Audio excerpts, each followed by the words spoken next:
And now, I have a very special treat that's probably not in your program, but Congressman Jamal Bowman has agreed to come to our commencement.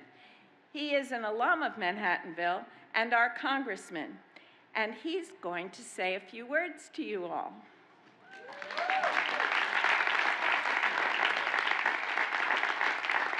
And he's a hugger. Good morning, everyone. How y'all doing? A huge congratulations to all of the graduates. Give yourselves a round of applause. A huge shout out to the parents and families in the audience. Round of applause. A huge shout out to the faculty and professors that drug you over the finish line to get you to this point. Round of applause. It's such an honor to be here. Yes, I am an alum of Manhattanville College. I graduated in 2019 with a doctorate in education leadership. Any educators in the house? Where my teachers at? Educators in the house. I love all the graduates, but I might love you just a little bit more. A little bit more. So this is an exciting day. This is an exciting time in your lives. You have worked so hard to get to this point, and now, yes, we are going to, quote unquote, send you off into the world. And it is a big world, it is a diverse world, it is a scary world, but it is also a beautiful world. And as you take that next step, I want you to take the time to appreciate and soak in all of the beauty that's around you. Begin with the beauty of yourselves, the beauty of the work that you put in, the beauty of your mind and your heart and your voice and your culture and your beliefs and your identity and your vision and your views. We're going to need that beauty as we continue to come out of a global pandemic and an attack on the U.S. Capitol. We're going to need you to see that beauty not just in yourselves, but in your family members, even when they are going through struggle.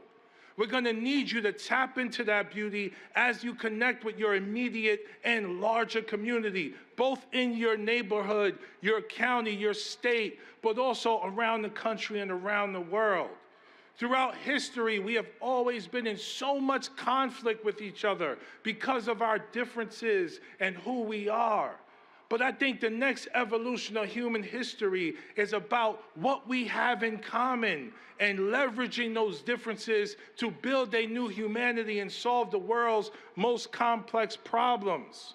I believe that we have the ability to end war as we know it.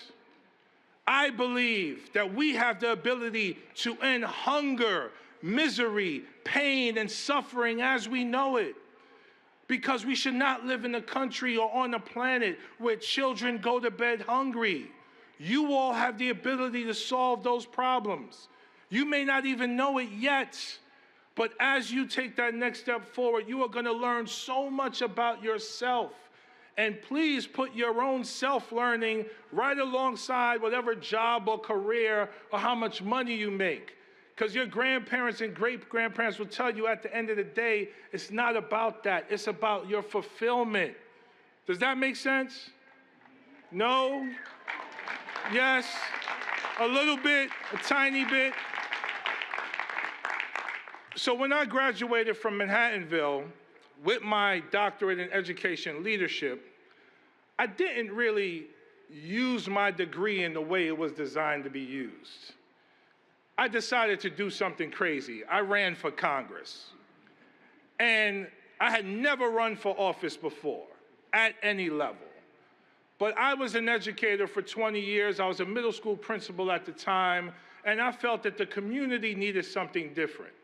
So someone like me, who came from a single-parent household, who had siblings who were addicted to drugs, who have been in multiple situations where I could have been killed or put in jail for the rest of my life, like many of my friends were, unfortunately. Someone who doesn't come from money, who didn't go to fancy Ivy League schools, decided to run for Congress. not only did we run and win, but we built an amazing, diverse coalition that wants to see our country be the best version of itself. So we won historically in 2020, we won again in 22, and just this past week, little old me was riding in Air Force One with the president from Washington, D.C. to Westchester to give a speech at Westchester Community College. I didn't run for office for all of that. I didn't run for the prestige or the privilege. I ran to serve my community. But you don't have to be an elected official to serve. You don't have to be a teacher to serve. You don't have to be in clergy or a professor to serve. You can serve in whatever capacity you choose to.